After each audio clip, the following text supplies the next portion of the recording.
La bandeja de plata, cargada con 6 copas de cristal de Bohemia que habían pertenecido a mi madre, pesaba más de lo habitual aquella Nochebuena. O quizás eran mis manos las que habían perdido la fuerza de antaño.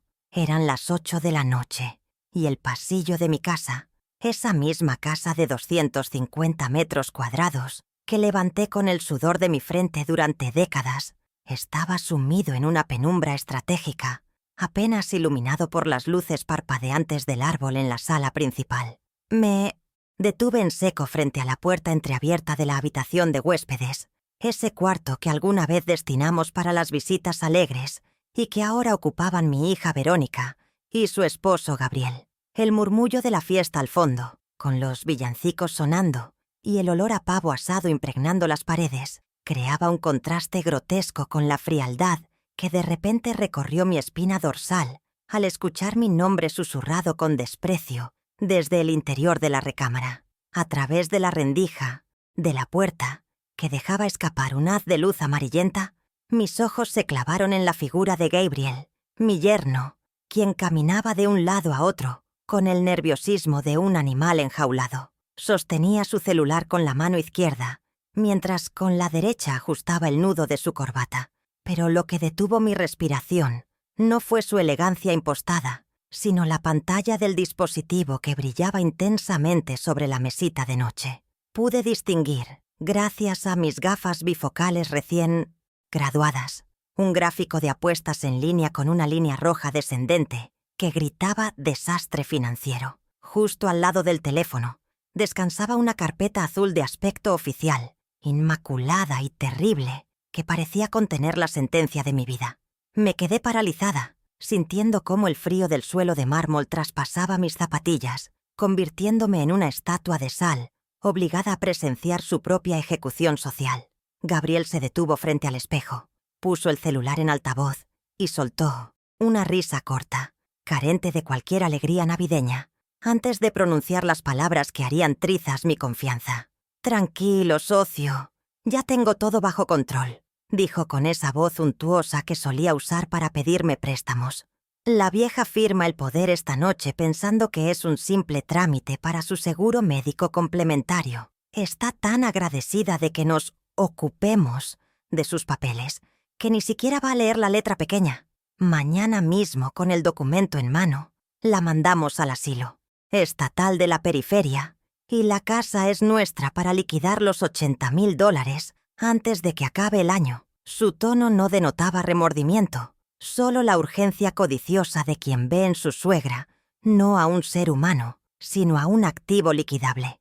Mis rodillas flaquearon violentamente, provocando que el cristal de las copas tintineara sobre la bandeja con un sonido agudo y delator que, por un milagro del destino, fue absorbido por una carcajada estridente proveniente de la sala de estar. El aire se me escapó de los pulmones como si me hubieran golpeado en el estómago con un martillo de acero. La náusea subió por mi garganta, amarga y ácida. No era solo la traición lo que me mareaba, era la confirmación de mis peores sospechas, esas que había intentado silenciar por amor a mi hija Verónica. La vieja. Así me llamaba el hombre al que acogí en mi hogar cuando no tenía dónde caerse muerto. En ese instante, la imagen de mí misma, firmando dócilmente papeles en la mesa del comedor mientras ellos brindaban con mi propio vino, se proyectó en mi mente con una claridad aterradora. Intenté procesar la magnitud de la estafa, mientras mi corazón latía desbocado contra mis costillas, amenazando con salirse del pecho. Ese seguro médico del que hablaban era la coartada perfecta para una mujer de 72 años que empezaba a sentirse vulnerable ante la burocracia digital. Gabriel y Verónica llevaban semanas insistiendo en que la gestión de mis bienes me causaba demasiado estrés, sembrando dudas sobre mi memoria, escondiendo facturas para que olvidara pagarlas y luego mirándome con lástima fingida. Ahora entendía que todo era un teatro macabro, una puesta en escena diseñada meticulosamente para despojarme de mi patrimonio, valorado en $350,000, y arrojarme a una institución de caridad como un trasto viejo que ya no sirve. La crueldad del plan me dejó sin aliento, pero fue el detalle del asilo lo que encendió una chispa furiosa en mi interior. La Voz al otro lado del teléfono, metálica y distorsionada por el altavoz, respondió con una impaciencia que helaba la sangre. «Más te vale, Gabriel. El plazo vence el 31. Si no tienes los $85.000 para entonces, olvídate de las rodillas». El monto exacto, 5.000 más de lo que Gabriel había admitido, retumbó en mis oídos. $85.000 de deuda de juego. Iban a vender el refugio de mis nietos, el legado de mi esposo difunto y el único lugar donde me sentía segura. Todo para cubrir los vicios de un hombre que jamás había trabajado un día honesto en su vida. La carpeta azul sobre la cama parecía pulsar con una energía maligna. Ahí dentro estaba el poder notarial amplio, que me despojaría de mi autonomía jurídica, disfrazado de protección filial. Me obligué a respirar hondo, inhalando el aroma a canela y clavo que flotaba en el ambiente, buscando un ancla sensorial que me impidiera colapsar ahí mismo, en el pasillo oscuro. Podría haber entrado, gritando, podría haber lanzado la bandeja contra el suelo y exigido una explicación, pero años de experiencia como contadora me habían enseñado que los números no mienten, pero las personas sí. Si los confrontaba ahora, sin pruebas tangibles más allá de lo que acababa de escuchar, Gabriel le daría la vuelta a la situación. Diría que estoy senil, que escucho voces, que estoy confundiendo las cosas. Y Verónica, mi propia hija, débil y manipulada, asentiría con lágrimas en los ojos para proteger a su marido. No. El escándalo público inmediato solo serviría para acelerar mi traslado a ese asilo. En ese preciso segundo, algo dentro de mí cambió de temperatura. El calor sofocante de la indignación se transformó en un bloque de hielo sólido y cortante. Mi llanto, que amenazaba con brotar a mares, se congeló instantáneamente en mis lacrimales. Enderecé la espalda, tensando los músculos que aún conservaban la memoria de años cargando rollos de tela y cajas de archivos. No iba a permitir que me trataran como a una anciana incompetente. Miré la carpeta azul una última vez a través de la rendija, memorizando su ubicación exacta sobre el edredón de plumas, y fijé mi vista en el reloj de pared del pasillo. Faltaban 4 horas para la medianoche. 4 horas para desmontar una mentira que ellos llevaban meses construyendo. Apreté los dientes con tanta fuerza que sentí una punzada en la mandíbula, y con un movimiento lento y controlado, giré sobre mis talones para regresar a la cocina, sin hacer ruido. Mi mente, que ellos creían nublada por la edad, empezó a funcionar con la precisión de un reloj suizo, calculando variables, plazos y recursos. Mis rodillas flaquearon y el cristal tintineó, pero en ese instante mi llanto se congeló. No iba a ser la víctima de esta Navidad. Pensé con una claridad devastadora mientras me alejaba de la puerta. Ellos esperaban a una anciana dócil que firmaría su propia sentencia de muerte con una sonrisa. Lo que iban a encontrar, sin embargo, era a la mujer que construyó los cimientos de esta familia y que estaba dispuesta a derribarlos sobre sus cabezas si era necesario. Caminé de regreso a la cocina con la bandeja aún temblando en mis manos, y cada paso sobre el parqué encerado despertaba un eco que me transportaba 30 años atrás, cuando estas mismas tablas crujían bajo el peso de mi insomnio crónico. Mientras depositaba las copas sobre la isla de granito, mi mente viajó a esas madrugadas interminables frente a mi vieja máquina de coser Singer, cuyo pedal metálico había moldeado la firmeza de mis pantorrillas mucho más que cualquier gimnasio. Recordé el zumbido hipnótico de la aguja perforando seda y encaje a las 4 de la mañana, con los ojos ardiendo por el esfuerzo y la espalda gritando por el dolor de la postura encorvada. En aquel entonces, yo no era la vieja que estorba, sino el motor incansable que transformaba metros de tul en el futuro brillante de una hija que dormía plácidamente en la habitación contigua, ajena al sacrificio materno. Cada puntada que daba en esos vestidos de novia ajenos tenía un propósito financiero específico y calculado al milímetro: pagar la costosa matrícula de la Facultad de Arquitectura de Verónica. No era solo coser, era inyectar capital directo a su carrera, un vestido a la vez, a razón de $500 por encargo urgente que me dejaba los dedos pinchados y el alma agotada. Durante 5 años consecutivos renuncié a comprarme ropa nueva, a las vacaciones y a cualquier lujo personal, invirtiendo hasta el último centavo de mis ganancias extra en sus maquetas, sus libros importados y sus viajes de estudio a Europa. Ella se graduó con honores gracias a que yo viví en la sombra de mi propio taller improvisado, tragándome el cansancio para que ella pudiera brillar en un mundo que ahora, irónicamente, utiliza para diseñar mi expulsión.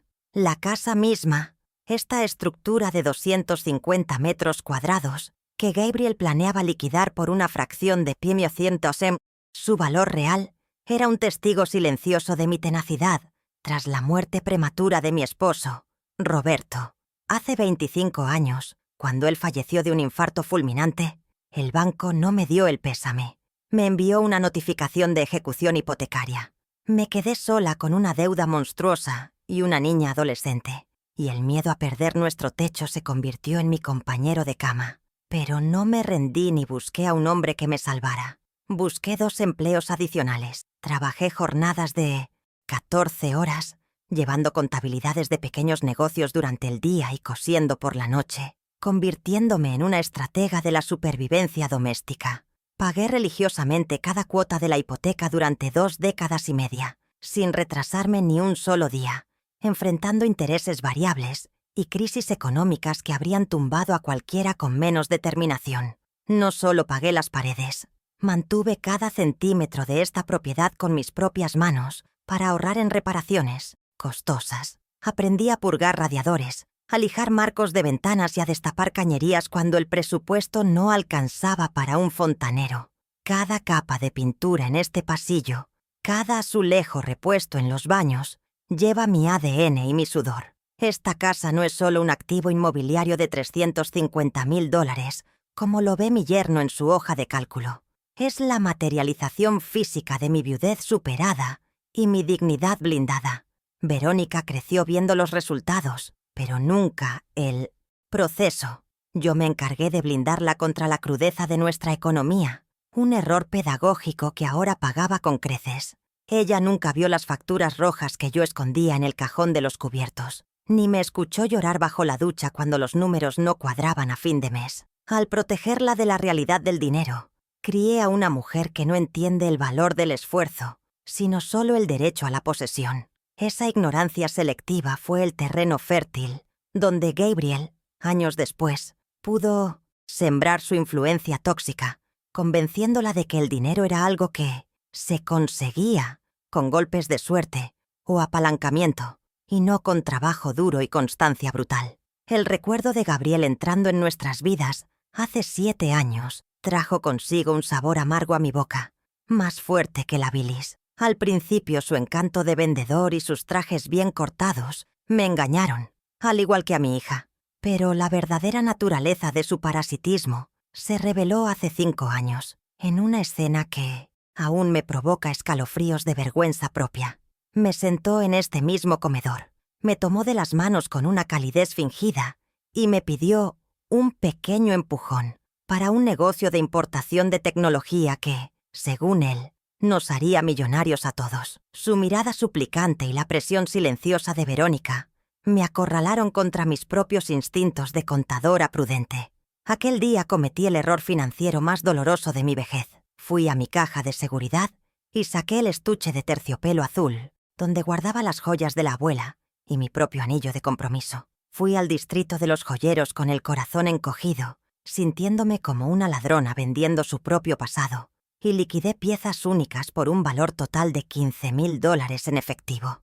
Entregué ese sobre abultado a Gabriel, quien me prometió que en 6 meses me devolvería el doble. Verlo contar los billetes con esa avidez depredadora debió haberme alertado, pero el deseo de ver feliz a mi hija y de apoyar a su marido me cegó ante la realidad de que estaba financiando la primera de muchas apuestas perdidas. El negocio se evaporó en menos de 90 días, sin dejar rastro de facturas, inventario, ni explicaciones coherentes, solo un silencio incómodo cada vez que yo preguntaba por el retorno de la inversión.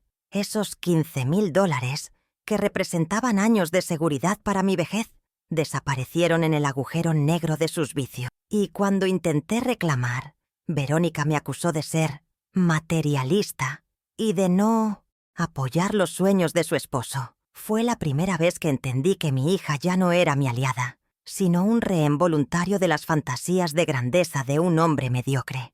Desde entonces, mi cuenta de ahorros ha sido su objetivo militar, y mi pensión, de $1,200, un botín mensual que miran con desdén, pero codician en secreto. La escalada de abuso no se detuvo en lo financiero. En los últimos meses, habían cruzado la línea hacia la tortura psicológica, un terreno mucho más pantanoso y cruel. Empezaron con pequeñas cosas, olvidos, que ellos fabricaban para hacerme dudar de mi cordura. La semana pasada, la situación alcanzó un punto crítico cuando cortaron la luz de la casa. Gabriela había interceptado la factura del correo y la había escondido. Y cuando los técnicos llegaron a desconectar el servicio, Verónica me miró con una lástima ensayada y dijo delante de los nietos: «Mamá, otra vez olvidaste pagar. Te lo di en la mano hace días. Ya no puedes manejar esto sola». Esa frase, «ya no puedes manejar esto sola», fue el preludio de la estrategia que escuché hoy detrás de la puerta. La declaración de incompetencia. Utilizaron mi supuesta falta de memoria, provocada por sus propias trampas, para construir un historial médico ficticio de deterioro cognitivo.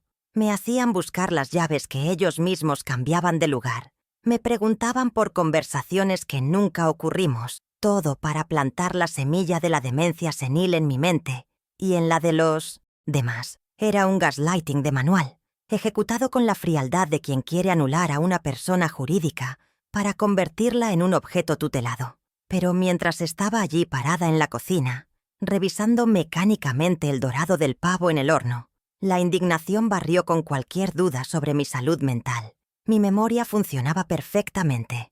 Recordaba cada centavo que me debían, cada mentira que habían dicho y cada fecha de vencimiento de sus deudas. No estaba loca.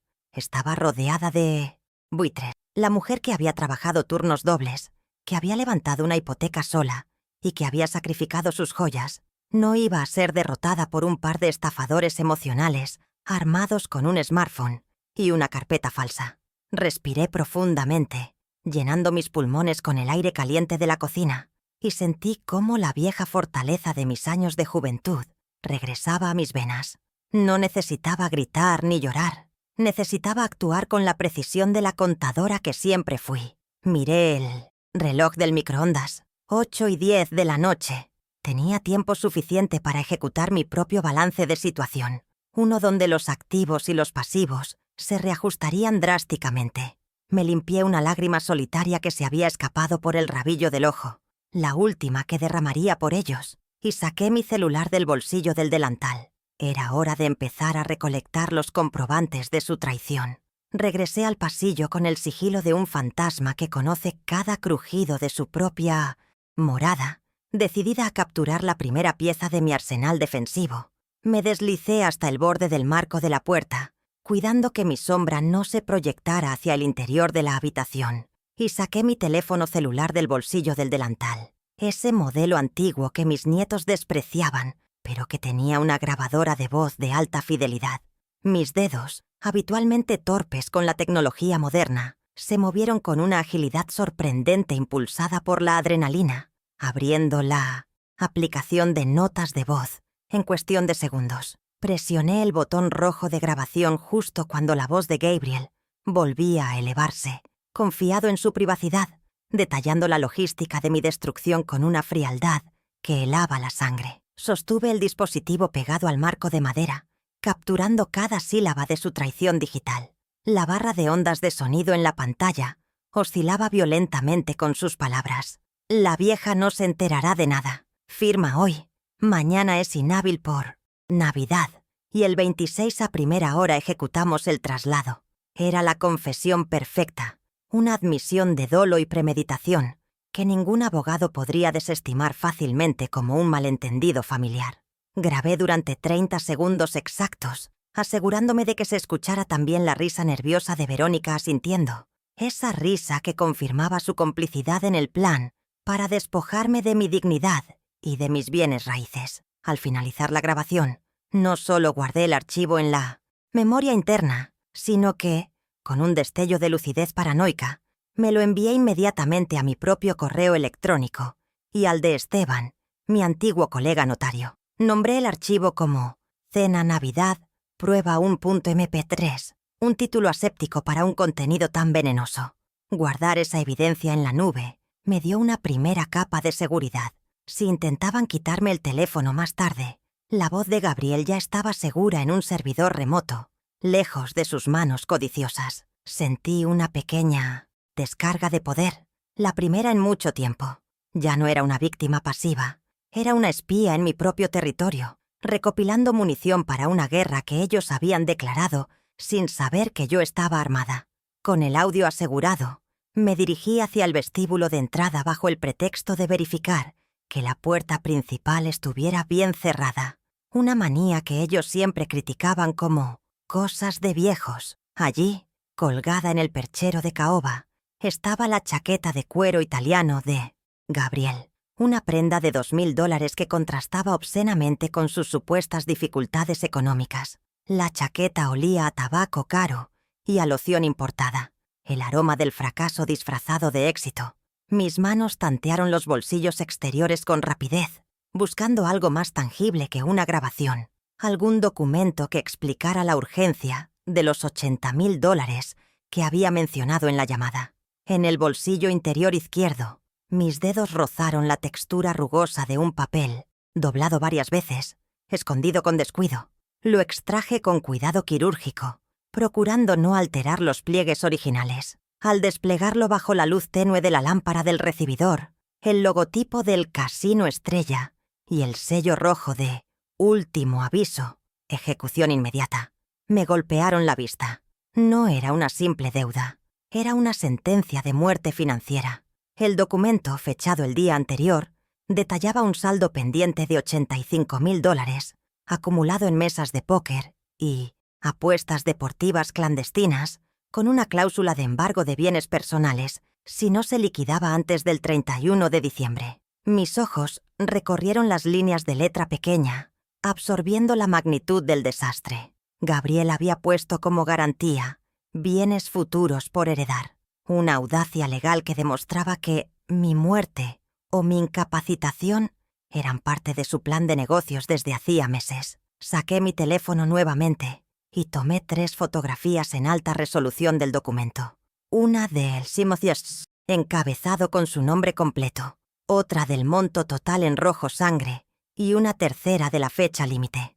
Cada foto era un clavo más en el ataúd de su credibilidad. Volví a doblar el papel exactamente por las mismas líneas y lo deslicé de nuevo en su bolsillo, dejando la bomba de tiempo tal y como la había encontrado, invisible pero letal. Necesitaba más. Sabía que la deuda era el porqué, pero me faltaba el cómo jurídico. Me dirigí al baño de visitas, ubicado cerca de la sala, con la excusa mental de revisar las toallas de mano antes de que llegaran los consuegros. Cerré la puerta con pestillo y me enfrenté a mi propio reflejo en el espejo, pálida pero con los ojos encendidos de una determinación feroz. Mi mirada bajó hacia la pequeña papelera de mimbre en la esquina. Gabriel era descuidado, un rasgo típico de los narcisistas que creen que nadie se atrevería a revisar su basura. Allí, entre pañuelos desechables y envoltorios de menta, sobresalía una bola de papel arrugado con membrete oficial. Me agaché, sintiendo un crujido en mis rodillas que ignoré, y recuperé el papel desechado. Al alisarlo sobre la encimera de mármol frío, reconocí inmediatamente el formato. Era un borrador de contrato de promesa de compraventa, con una inmobiliaria de gestión rápida, esas que compran casas por debajo del precio de mercado para revenderlas. El documento estaba ya redactado con los datos de mi casa, pero el precio de venta estipulado era de $270.000, $80.000 por debajo de su valor real. Estaban dispuestos a malvender mi patrimonio, mi esfuerzo de toda una vida, solo para obtener liquidez inmediata y salvar el pellejo de Gabriel antes de fin de año. Lo más doloroso no fue el precio, sino la fecha de entrega de la posesión, 1 de enero, libre de ocupantes. Eso significaba que tenían la certeza absoluta de que yo ya no estaría aquí para esa fecha. Me habían borrado de mi propia casa en un papel arrugado tirado a la basura. La ira me subió por la garganta como un vómito caliente. Fotografié el borrador, asegurándome de que el nombre de la inmobiliaria y la cláusula de libre de ocupantes fueran legibles. Luego, arrugué el papel imitando los pliegues originales y lo devolví a la papelera, cubriéndolo estratégicamente con un pañuelo usado para que pareciera intacto. Mi recolección de pruebas estaba revelando un panorama mucho más siniestro de lo que imaginaba. Salí del baño y crucé la sala de estar, que estaba vacía, momentáneamente. El bolso de mi hija Verónica, una pieza de marca que yo le había regalado en su último cumpleaños, descansaba sobre el sofá beige. Me sentí como una intrusa violando la privacidad de mi propia hija, pero recordé que ella estaba planeando violar mi libertad fundamental. Con el corazón martilleando, abrí el cierre magnético de su bolso. Entre su billetera y su estuche de maquillaje, encontré un tríptico brillante con fotos de ancianos sonrientes jugando al dominó bajo un sol artificial. El título rezaba: Residencia Geriátrica El Reposo. Cuidado digno al menor costo. Al menor costo. Esa frase resonó con una crueldad infinita. No buscaban el mejor lugar para su madre. Buscaban el más barato para maximizar su ganancia de la venta de la casa. Abrí el folleto con manos temblorosas y allí estaba la evidencia final que necesitaba. Una nota manuscrita por Verónica en el margen, con su letra redonda e infantil, que tanto adoré una vez. Decía: ingreso confirmado, 26 de Omdiof, diciembre. ¿Pago inicial? 500. Habían presupuestado mi final con la misma frialdad con la que se presupuesta la reparación de un coche viejo. El círculo estaba completo. La deuda, la venta de la casa y mi destino final en un depósito de ancianos low cost. Tomé la foto del folleto, enfocando la nota manuscrita y la fecha marcada. Ahora tenía las 4 patas de la mesa sobre la que serviría mi venganza. El audio que probaba la intención, el extracto que probaba el motivo, el contrato que probaba el medio y el folleto que probaba la consecuencia humana. Guardé el celular en mi bolsillo, sintiéndolo pesado y caliente, cargado con la verdad que destruiría la falsa armonía de esta noche. Miré alrededor de la sala, a las fotos familiares en la repisa de la chimenea donde Verónica y Gabriel sonreían abrazados, y sentí una desconexión total. Esas personas en la foto ya no eran mi familia, eran mis objetivos. Justo cuando cerraba el bolso de Verónica, escuché pasos acercándose desde el pasillo de las habitaciones. Mi corazón dio un vuelco. Tenía que salir de allí inmediatamente o inventar una excusa plausible. Me senté en el sofá, tomé una revista de decoración que estaba en la mesa de centro y fingí estar leyendo, controlando mi respiración para no hiperventilar. Verónica entró en la sala, ajustándose un pendiente de perlas, y me miró con esa mezcla de impaciencia y condescendencia que se había vuelto su máscara habitual. «Mamá, ¿qué haces aquí sola? Gabriel ya va a bajar, con los papeles del seguro. Vete al comedor. No queremos que te fatigues antes de firmar». Su tono, tan falsamente solícito, confirmó todo lo que había descubierto. «No me fatigo, hija. Solo estaba admirando lo ordenada que tienes tu vida», respondí con una calma que me sorprendió incluso a mí, cerrando la revista con suavidad. La ironía pasó completamente desapercibida para ella, quien sonrió con suficiencia, creyendo que su plan marchaba sobre ruedas. Ella veía a una anciana leyendo una revista. Yo veía a una fiscal reuniendo las últimas pruebas antes del juicio final. Me levanté del sofá con una energía renovada, sintiendo la solidez del suelo bajo mis pies. Ya no me temblaban las piernas. Caminé hacia la cocina para preparar la fase táctica de mi plan. Necesitaba un espacio seguro para organizar la información y contactar a mi único aliado verdadero. Mientras pasaba por el comedor, vi la mesa puesta con la vajilla de gala, los cubiertos de plata brillando bajo el candelabro. Todo estaba listo para la celebración, pero el menú había cambiado drásticamente. Ya no sería pavo y vino, sería justicia y retribución. Miré el reloj de la pared, 8:20. Tenía 10 minutos para contactar a Esteban antes de que la cena comenzara oficialmente y la trampa se cerrara sobre mí. En la soledad de la cocina, entre el vapor de las ollas y el olor a romero, saqué una pequeña libreta de notas que siempre llevaba conmigo para la lista de la compra. Arranqué una hoja y tracé una línea vertical en el centro. A la izquierda escribí: lo que ellos creen. Demencia, sumisión, firma inminente. A la derecha escribí: la realidad. Grabación, deuda 85.000, venta casa, asilo reposo. Visualizar los datos me ayudó a enfriar mi mente. No podía permitirme un error emocional. Si lloraba, perdía. Si gritaba antes de tiempo, perdía. La victoria dependía de un silencio absoluto hasta el momento exacto del jaque mate. Revisé la batería de mi celular. 82%. Suficiente. Abrí la aplicación de mensajería y busqué el contacto de Esteban Gamarra. Esteban no era solo un notario. Era un hombre de la vieja escuela, de los que valoran la lealtad y la palabra dada, y que conocía a mi difunto esposo desde la universidad. Sabía que él vendría no por dinero, sino por el honor de proteger a una amiga. Pero el mensaje debía ser preciso. No podía parecer el delirio de una anciana asustada. Debía ser una instrucción profesional, de colega a colega, apelando a su ética y a nuestra historia compartida. Mis dedos se posaron sobre el teclado virtual, listos para redactar la convocatoria que cambiaría el curso de la noche. Sabía que al presionar «enviar» no habría vuelta atrás. Estaba a punto de invitar a un testigo externo a la demolición de mi propia familia. Pero al recordar el folleto del asilo, el reposo y la nota de Verónica, cualquier duda moral se disipó. Ellos habían roto el pacto sagrado de la familia primero. Yo solo estaba ejecutando la cláusula de penalización.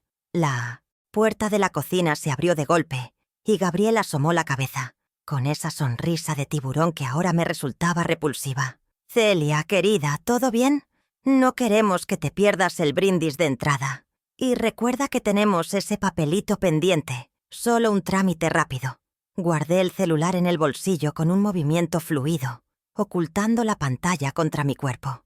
«Todo perfecto, Gabriel», mentí mirándolo directamente a los ojos, notando por primera vez el ligero temblor en sus pupilas, dilatadas por la ansiedad del jugador. «Solo estoy asegurándome de que nada se queme. En esta casa, a veces las cosas se calientan cuando uno menos lo espera». Él soltó una carcajada vacía, sin entender el doble sentido, y se retiró. Me quedé sola de nuevo, con el corazón latiendo al ritmo de un tambor de guerra. Tenía las pruebas, tenía la motivación. Ahora necesitaba el plan de ejecución. Saqué el celular una vez más y escribí el mensaje para Esteban. La fase de descubrimiento había terminado.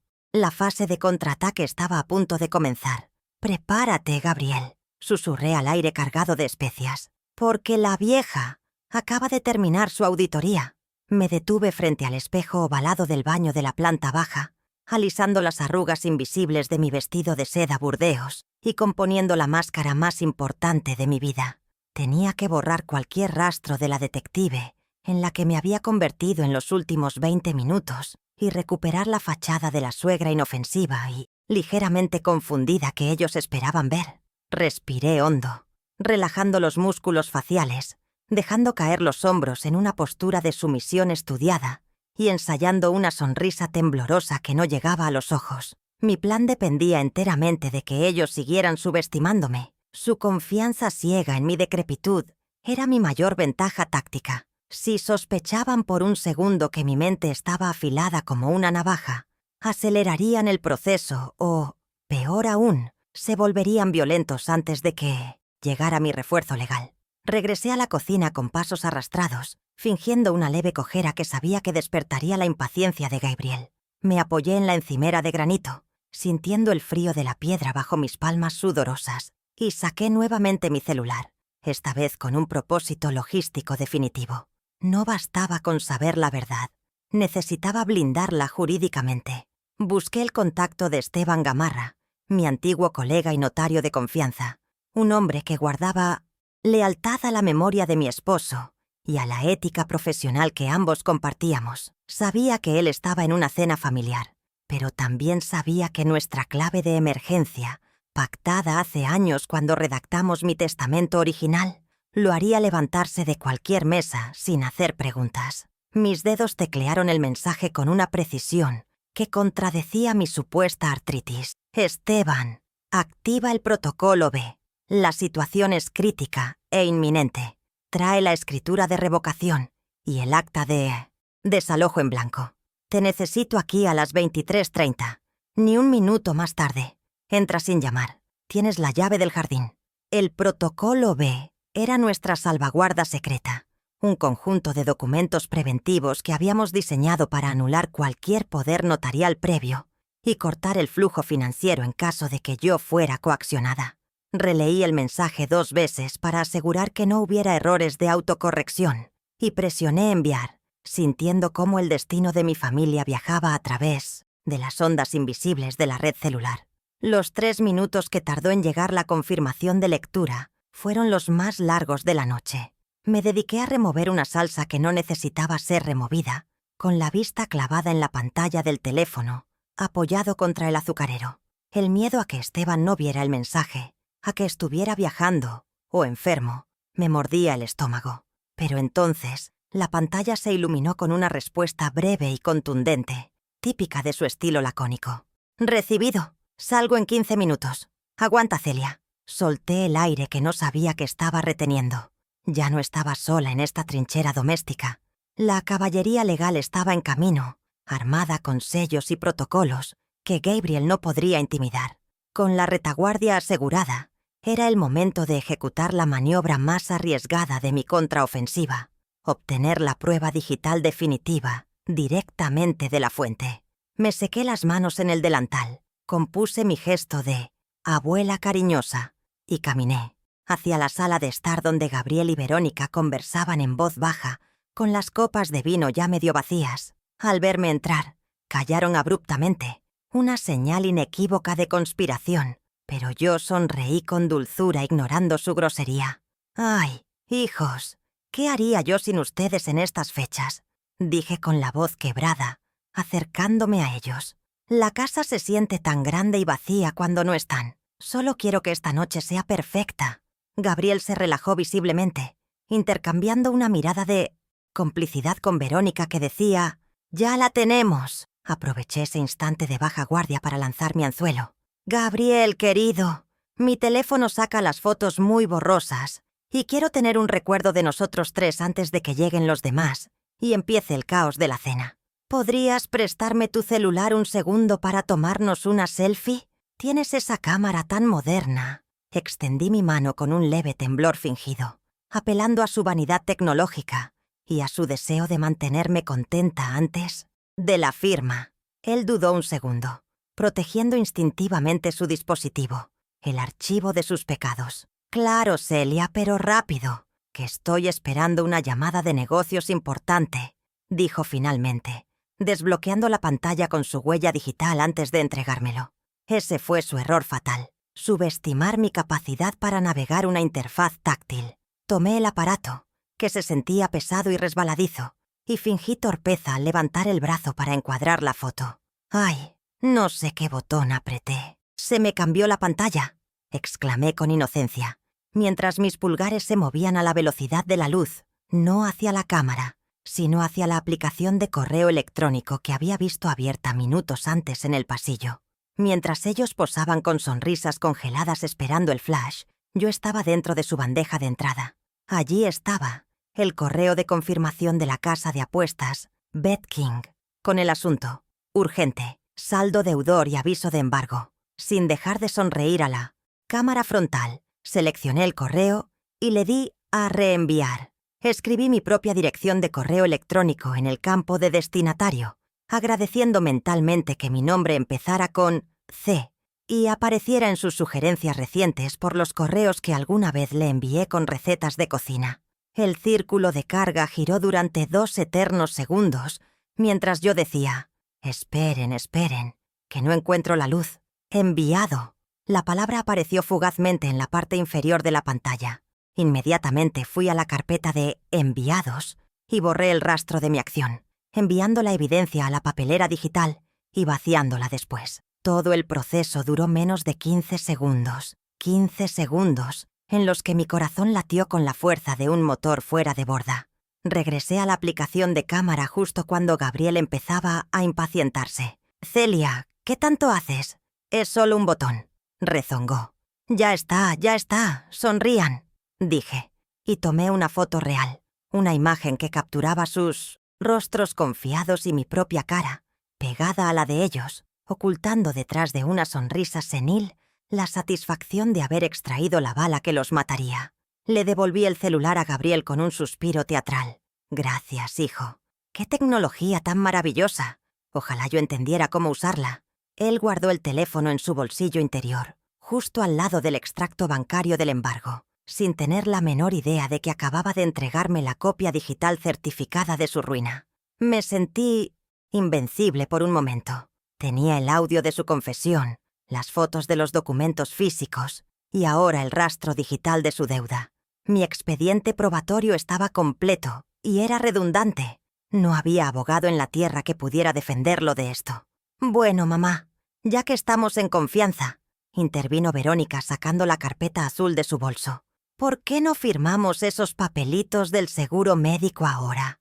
Así nos quitamos eso de encima y podemos cenar tranquilos. El pavo huele delicioso y no queremos que se enfríe». Su prisa era palpable, casi obscena.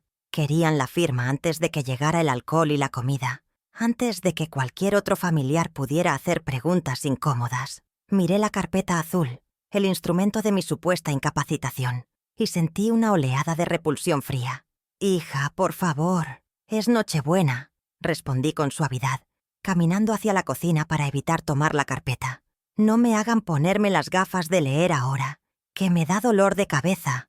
Vamos a recibir a los invitados, servimos el vino, y después del postre, con calma, firmamos todo lo que quieran. Total, el seguro no va a huir, ¿verdad?». La mención del dolor de cabeza era una excusa que solían aceptar como parte de mi vejez, y funcionó. Gabriel miró el reloj, calculando si el retraso afectaba sus planes, y asintió a regañadientes. «Está bien, pero sin falta después del brindis. Mañana temprano tengo que enviar eso escaneado». Regresé a la cocina con el pretexto de sacar los canapés, sintiendo cómo la adrenalina empezaba a bajar, dejando paso a una claridad mental absoluta. Tenía que ganar tiempo hasta las 23:30. Faltaban 3 horas para la llegada de Esteban. 3 horas en las que tendría que compartir la mesa con mis verdugos, servirles comida, escuchar sus mentiras sobre lo mucho que me querían y aguantar sus miradas codiciosas, evaluando mis muebles, mis cuadros y mi vida, calculando cuánto sacarían por cada cosa en una venta de garaje. Cada minuto de espera sería una tortura, pero necesaria para que la trampa se cerrara con fuerza, legal y irrevocable. Empecé a organizar las bandejas de aperitivos, colocando los quesos y las uvas con una simetría obsesiva, utilizando la tarea manual para anclar mi ansiedad.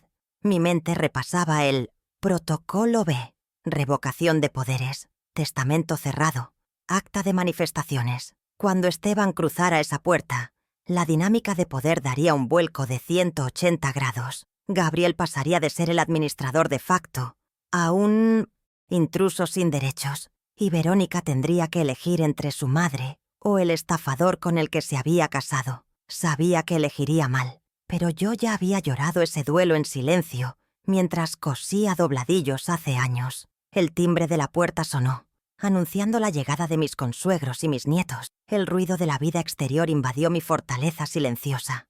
Escuché a Gabriel recibirlos con su voz de anfitrión magnánimo, ofreciendo tragos y risas, actuando como si la casa ya fuera suya. Miré las manos, ya no temblaban. Estaban firmes, listas para sostener los cubiertos, y más tarde, la pluma estilográfica con la que firmaría no mi rendición, sino mi liberación. Me alisé el vestido una última vez y salí al encuentro de mi familia, llevando una bandeja de empanadas calientes como ofrenda de paz antes de declarar la guerra. La cena transcurrió en una nebulosa de conversaciones triviales y brindis falsos. Yo comía mecánicamente, asintiendo a las historias de mis nietos sobre la escuela, mientras por debajo de la mesa mi pierna tocaba la bolsa de cuero, donde guardaba mi celular con las grabaciones. Gabriel me llenaba la copa de vino constantemente, esperando embriagarme lo suficiente para facilitar la firma. Yo apenas me mojaba los labios, manteniendo mi sobriedad intacta mientras observaba cómo él se bebía su propio nerviosismo, copa tras copa, volviéndose más ruidoso y descuidado con cada trago. A las 11 de la noche, la tensión en el aire era tan densa que se podía cortar con el cuchillo del pavo.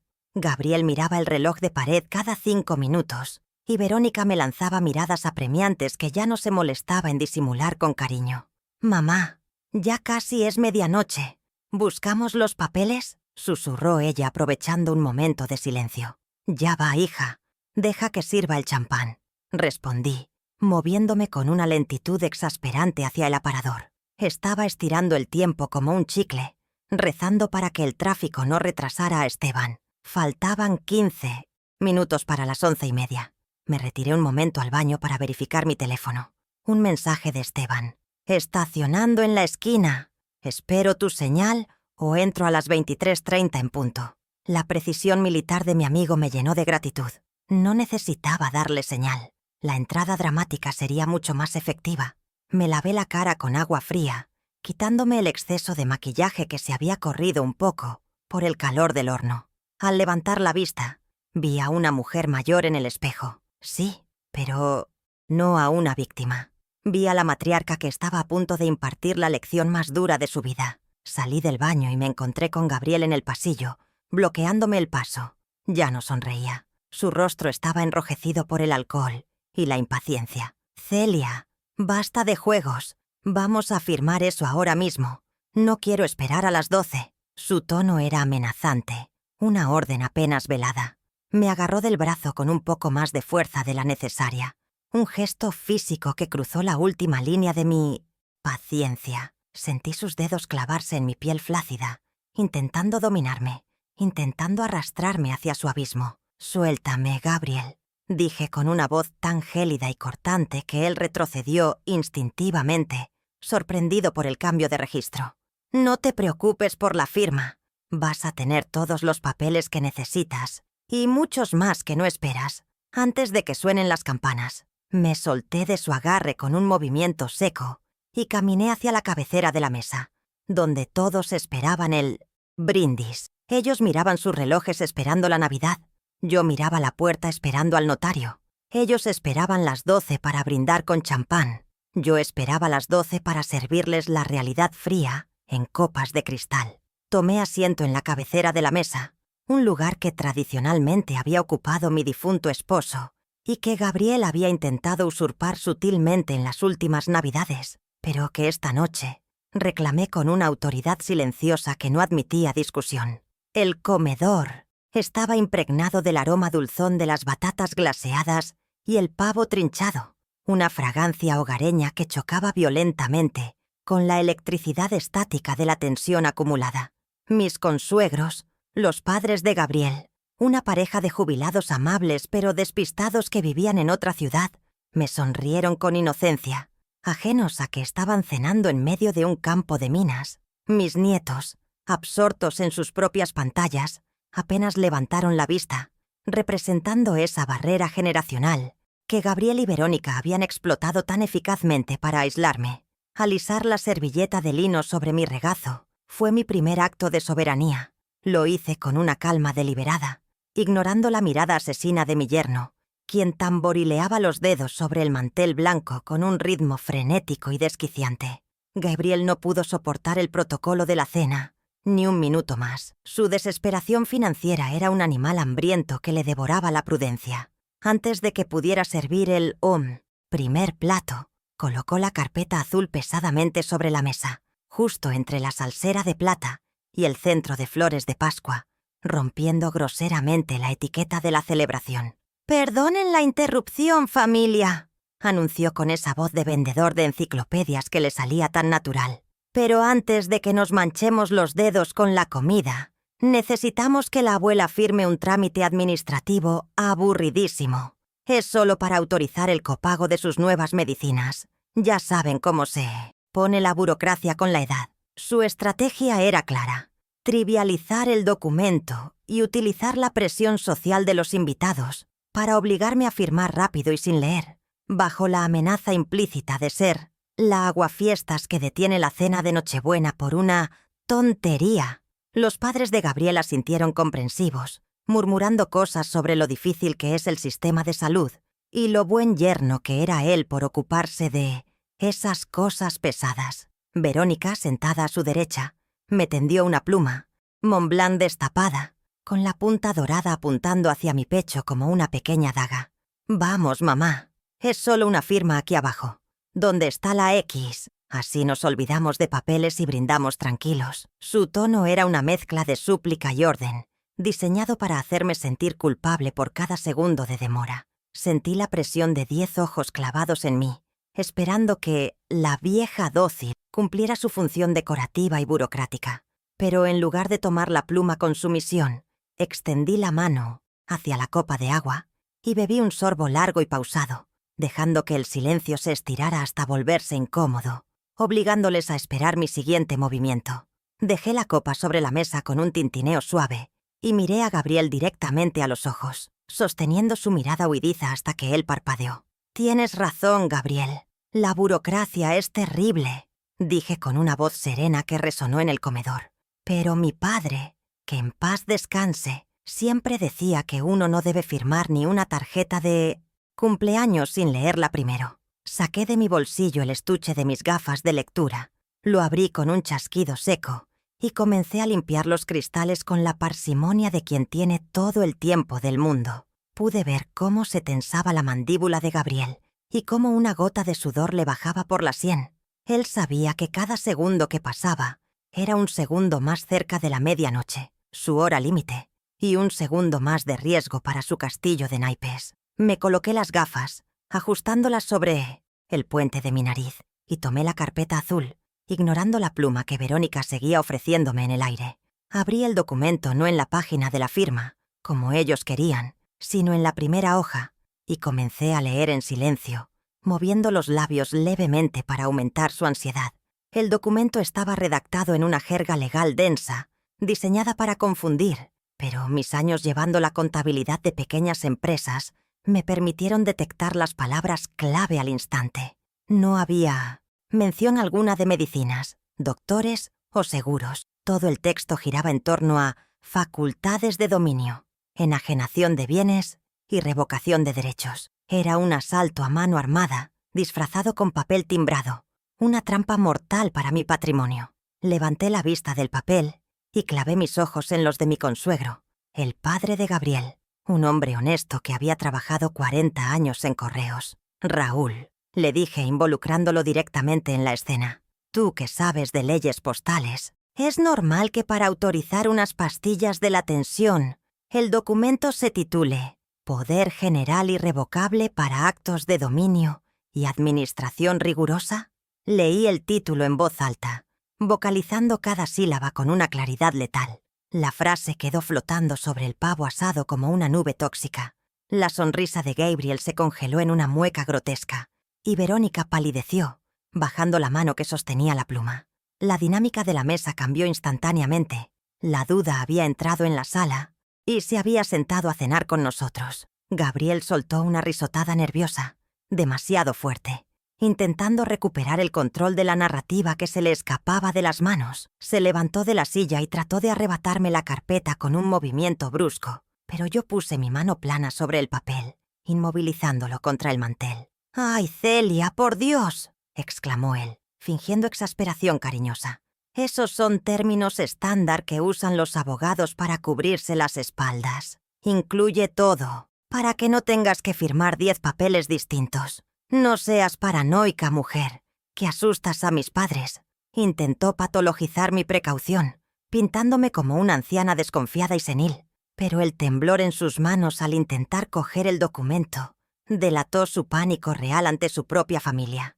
«¿Paranoica?», pregunté con una inocencia fingida, pasando el dedo índice por la cláusula cuarta, subrayándola invisiblemente. «Aquí dice que este poder faculta al apoderado para vender, hipotecar o gravar bienes inmuebles sin necesidad de consulta previa». Hice una pausa dramática y miré a mi hija. «Verónica, cariño, ¿el seguro médico necesita vender mi casa para pagarme el jarabe de la tos? Porque si es así, prefiero tener tos». La lógica aplastante de mi pregunta desarmó su coartada absurda. El padre de Gabriel frunció el ceño y miró a su hijo con una mezcla de confusión y sospecha naciente. La mentira era demasiado grande para tragarla entera, incluso para unos padres que adoraban a su hijo. Eso debe ser un error de la secretaria del notario. Intervino Gabriel rápidamente, arrebatándome finalmente la carpeta y cerrándola de golpe, como si quisiera ocultar un cadáver. Esa gente copia y pega plantillas antiguas y no revisan nada. ¡Qué vergüenza! Mañana mismo llamo para que lo corrijan y despidan a la inútil que redactó esto. Olvídalo, Celia. No firmes nada con errores. Su retirada fue torpe y desesperada. Había tenido que abortar la misión de la firma pública para evitar que sus padres hicieran preguntas incómodas sobre por qué quería vender mi casa.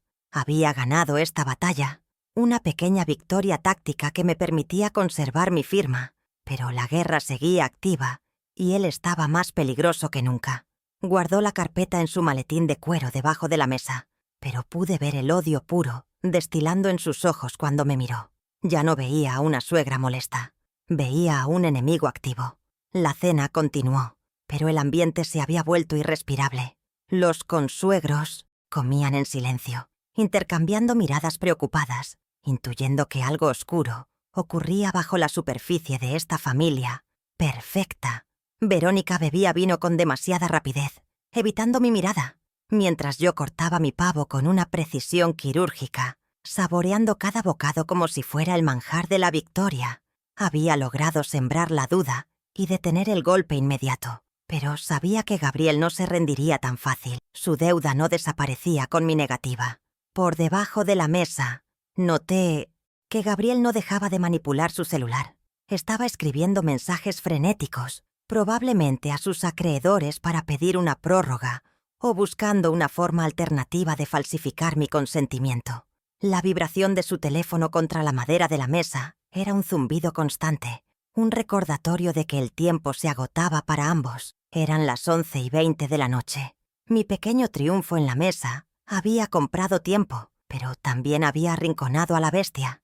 Ahora él sabía que yo leía, que yo cuestionaba, y eso me convertía en un objetivo que debía ser neutralizado antes del amanecer, ya no con engaños, sino quizás con fuerza.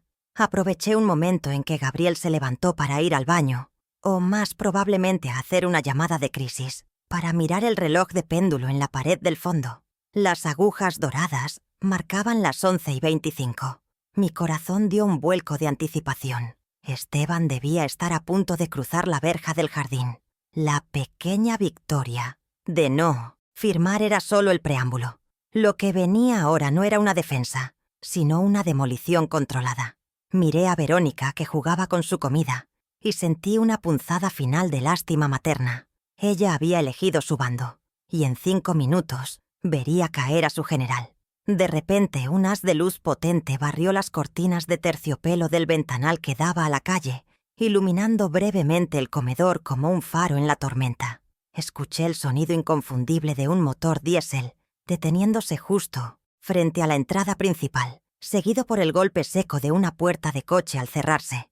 Gabriel regresó del pasillo en ese instante, con el rostro desencajado y el teléfono pegado a la oreja, pero se detuvo en seco al oír el timbre de la puerta sonar con una insistencia autoritaria. Él esperaba a un cobrador de deudas o a la policía. Lo que no sabía era que quien llamaba a la puerta traía algo mucho peor que una citación judicial.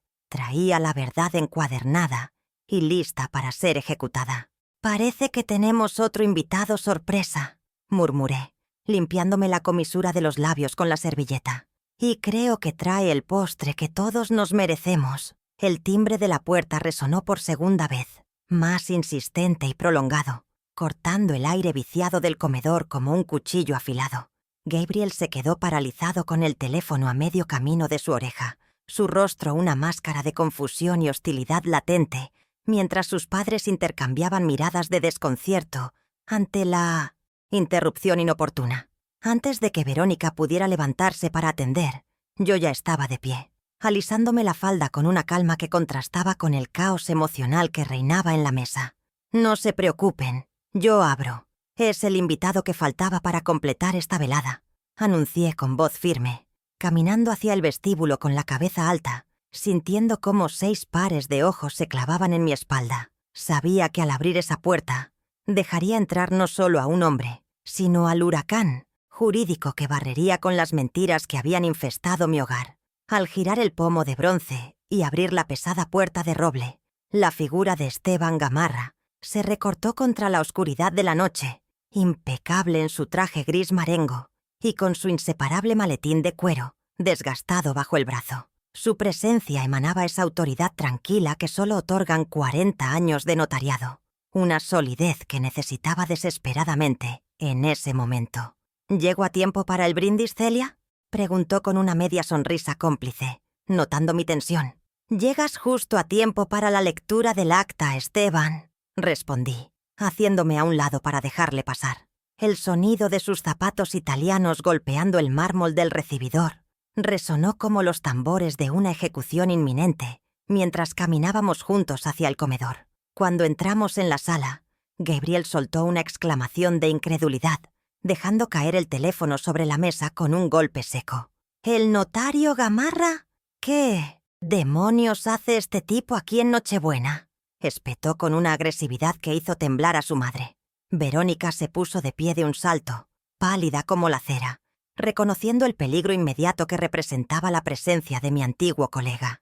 «Mamá, esto es una cena familiar, no una oficina. Dile que se vaya, por favor», suplicó ella, intentando mantener la farsa de normalidad. Yo ignoré sus protestas y señalé una silla vacía justo frente a Gabriel. «Siéntate, Esteban». Gabriel tenía tanta prisa por firmar papeles que pensé que agradecería tener a un profesional para certificarlo todo legalmente. Gabriel, acorralado pero aún arrogante, intentó recuperar el control de la situación, lanzando una risotada forzada y nerviosa. «Mira, Celia, agradezco el gesto, pero ya tengo todo redactado. No necesitamos pagar honorarios extra a tu amigo para una simple autorización médica». Se inclinó sobre la mesa, invadiendo mi espacio personal, y volvió a empujar la carpeta azul hacia mí. «Firma de una vez y deja de hacer el ridículo frente a mis padres. Estás confundida y estás arruinando la Navidad». Su mano temblaba visiblemente al señalar la línea de puntos, y el sudor en su frente brillaba bajo la luz de la lámpara de araña. Era el momento de dejar caer la primera ficha del dominó. Me coloqué las gafas lentamente, ignorando su urgencia, y en lugar de tomar su bolígrafo, metí la mano en el bolsillo de mi chaqueta. Saqué el papel arrugado con el logotipo del Casino Estrella. Lo desdoblé con cuidado teatral y lo puse sobre su inmaculada carpeta azul. «¿Una autorización médica, Gabriel?», pregunté con voz suave pero letal. «¿O estamos hablando de esta autorización de embargo por $85,000 que vence el 31 de diciembre?» El silencio que siguió fue absoluto, sepulcral. Los ojos de Gabriel se desorbitaron al ver el documento que él creía seguro en su chaqueta. «¿De dónde sacaste eso?», siseó, perdiendo el color en el rostro. «Revisaste mis cosas, vieja bruja». «Los números no mienten, Gabriel, pero tú sí», respondí, girando el papel para que sus padres pudieran ver claramente el monto en rojo y el sello de último aviso. $85,000 en deudas de juego. Eso es lo que cuestan mis medicinas, ¿verdad? El padre de Gabriel se ajustó las gafas, incrédulo, y leyó la cifra en voz alta, su voz quebrándose por la vergüenza. Verónica intentó intervenir, poniendo una mano sobre el brazo de su marido. «Mamá, no entiendes. Es un préstamo puente para un negocio.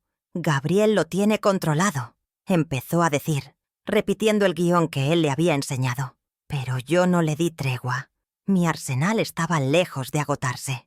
«¿Un negocio, hija?», interrumpí, sacando la segunda prueba, el borrador arrugado de la venta de la casa que había rescatado de la basura. Lo lancé sobre la mesa como quien lanza un guante de duelo. «Aquí dice que el negocio consiste en malvender mi casa. Esta casa de $350,000 por $270,000 a una inmobiliaria buitre. $80,000 menos de su valor real, solo para obtener efectivo rápido la próxima semana». Señalé la cláusula subrayada. «Y mira la fecha de entrega. 1 de enero. Libre de ocupantes». ¿Dónde pensabas que iba a vivir yo el 1 de enero, Verónica? ¿En la calle?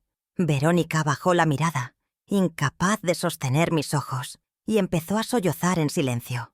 Gabriel, viéndose descubierto, golpeó la mesa con el puño, haciendo saltar los cubiertos. «Es por tu bien. Ya no puedes mantener esta casa. Te ibas a caer por las escaleras cualquier día», gritó con la vena del cuello hinchada, intentando justificar su avaricia con falsa preocupación. «Íbamos a buscarte un lugar mejor, más seguro, con gente de tu edad». Su defensa era patética, pero sabía que necesitaba el golpe de gracia emocional para desmoronar su narrativa frente a su propia familia. «¿Un lugar mejor?», repetí con amargura, sacando el tríptico brillante de la residencia, El Reposo. Lo abrí en la página donde Verónica había escrito la fecha de ingreso y lo puse frente a ella. El Reposo, tarifa social, habitaciones compartidas de 4 camas, ingreso, 26 de diciembre. Mi voz se quebró por primera vez, no por debilidad, sino por el dolor puro de la traición filial. 30 años cosiendo hasta el amanecer para pagarte la carrera, Verónica. Vendí mis joyas para tu boda, y tu plan para mi vejez es encerrarme en un depósito de ancianos barato, 2 días después de Navidad para quedarte con mi patrimonio. Los padres de Gabriel miraban a su hijo con horror, como si estuvieran viendo a un monstruo por primera vez. Su madre se llevó las manos a la boca, escandalizada. «Gabriel, ¿esto es cierto? ¿Ibas a echar a Celia de su propia casa?», preguntó con un hilo de voz. Gabriel, acorralado y furioso, se levantó de la silla, tirándola hacia atrás. «Sí, lo iba a hacer, porque necesito el dinero. Si no pago antes del fin de año me van a matar. ¿Entienden? Me van a romper las piernas», confesó a gritos, perdiendo cualquier rastro de compostura. «Y esta vieja egoísta prefiere ver su cuenta bancaria intacta que salvar la vida de su yerno». «No soy egoísta, Gabriel. Soy justa», repliqué, manteniendo mi posición en la cabecera.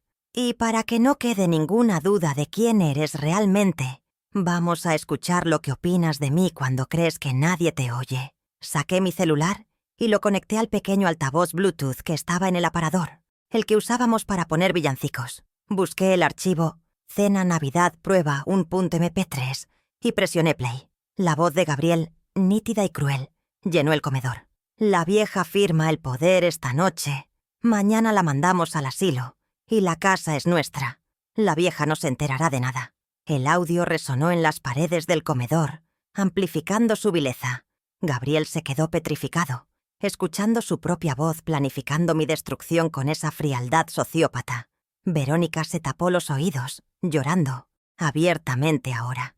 Cuando la grabación terminó con su risa burlona, el silencio en la sala fue ensordecedor. Nadie se atrevía a respirar. Había desnudado su alma podrida frente a las personas que más le importaban. Su máscara de hombre de negocios exitoso y yerno amoroso yacía hecha pedazos en el suelo, junto a su dignidad. «Creo que ya hemos escuchado suficiente», intervino Esteban, abriendo su maletín con un chasquido metálico que sonó como un veredicto.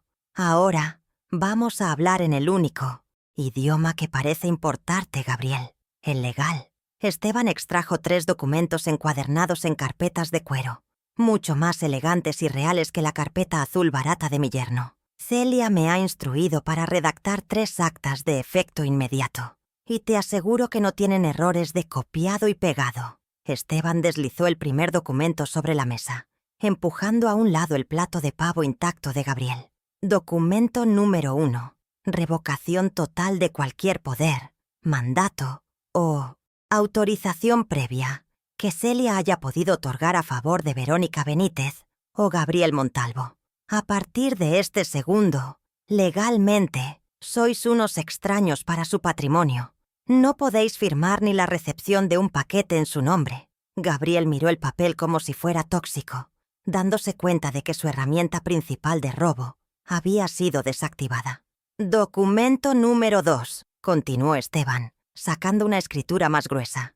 «Modificación de testamento.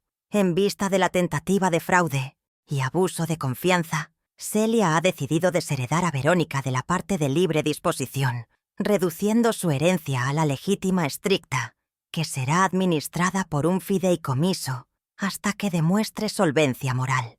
Verónica alzó la cabeza, devastada. «Mamá, no puedes hacerme esto», susurró. «Tú me lo hiciste a mí primero, hija». respondí sin mirarla.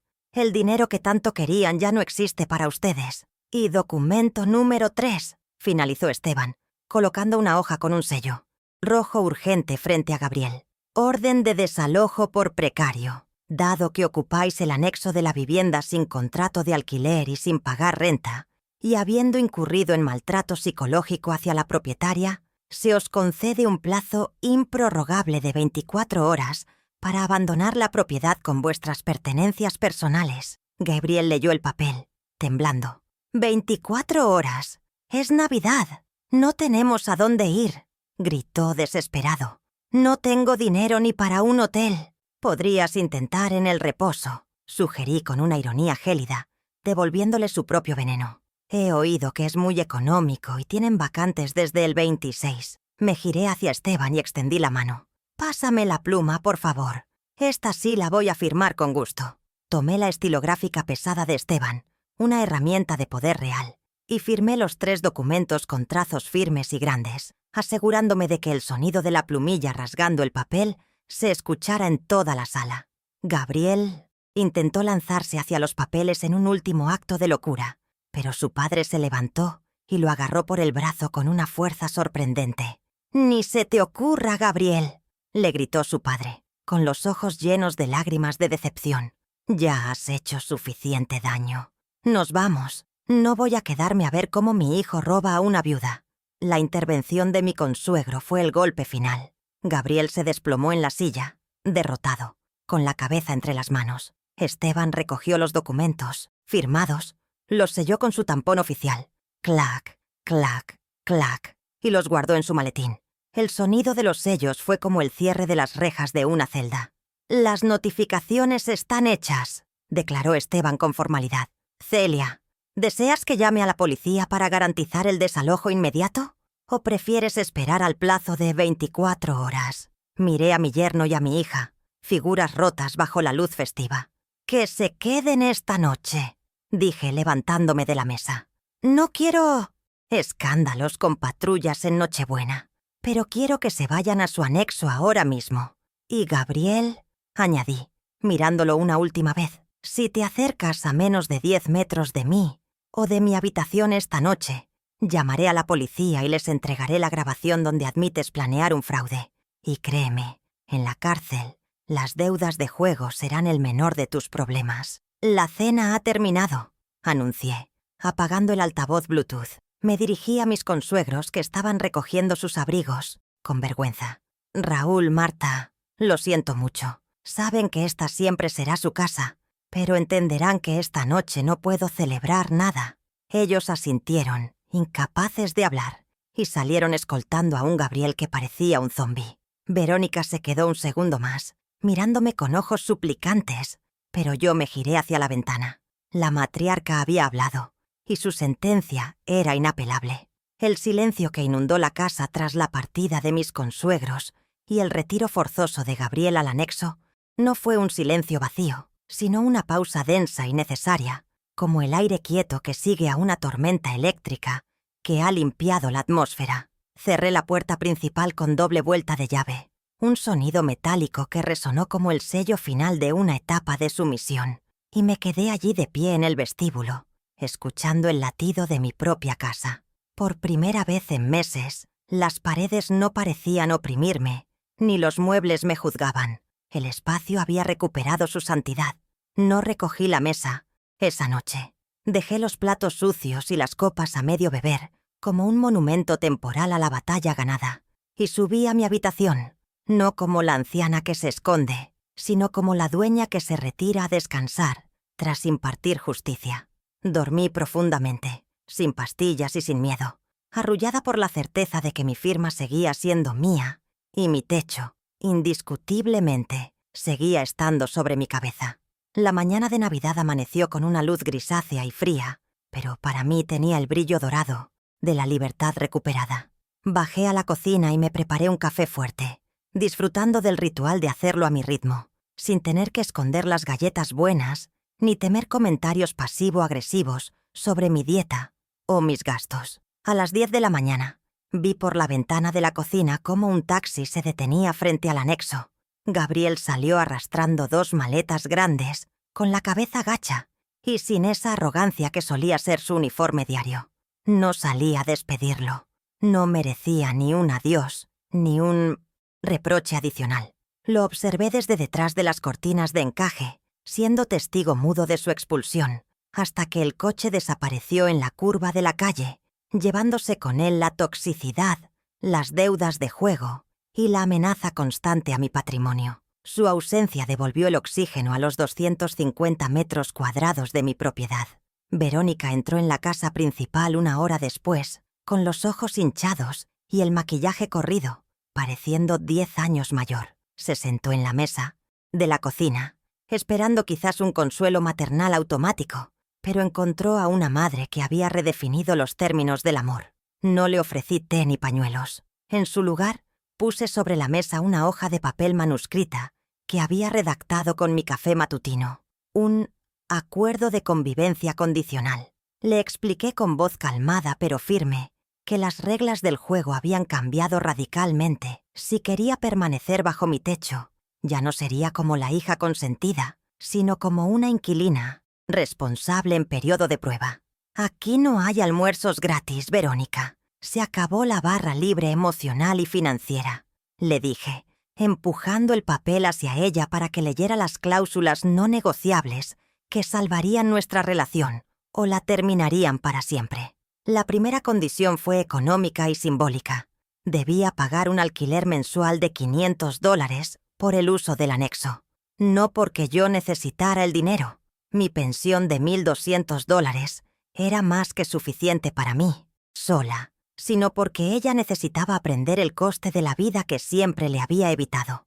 Ese dinero no irá a mi bolsillo, le aclaré mientras ella leía con incredulidad.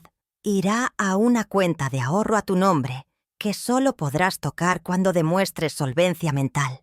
O servirá para pagar tus propias deudas si Gabriel te dejó alguna sorpresa. Verla firmar ese acuerdo, con la mano temblorosa, fue doloroso, pero necesario. Estaba rompiendo el ciclo de dependencia que yo misma había fomentado y que casi nos cuesta la casa. Fue el primer acto de adultez real que mi hija realizaba en años. La segunda condición era aún más crucial: asistencia obligatoria a terapia psicológica 2 veces por semana para tratar su codependencia y su falta de carácter. Le dejé claro que no quería vivir con una víctima profesional ni con una cómplice pasiva. Quiero recuperar a la hija que tenía sueños propios, no a la sombra de un marido ludópata, le dije. Verónica lloró, esta vez no con lágrimas de manipulación, sino con el llanto honesto de quien se sabe rota y necesita ayuda. Aceptó la condición bajando la cabeza, reconociendo tácitamente que su matrimonio había sido una estafa emocional y que su complicidad en el intento de incapacitarme era una mancha que tardaría mucho tiempo en limpiar. La terapia no era una sugerencia, era el requisito indispensable para mantener la llave de la puerta. En las semanas siguientes, me dediqué a purgar la casa de cualquier rastro de la ocupación hostil.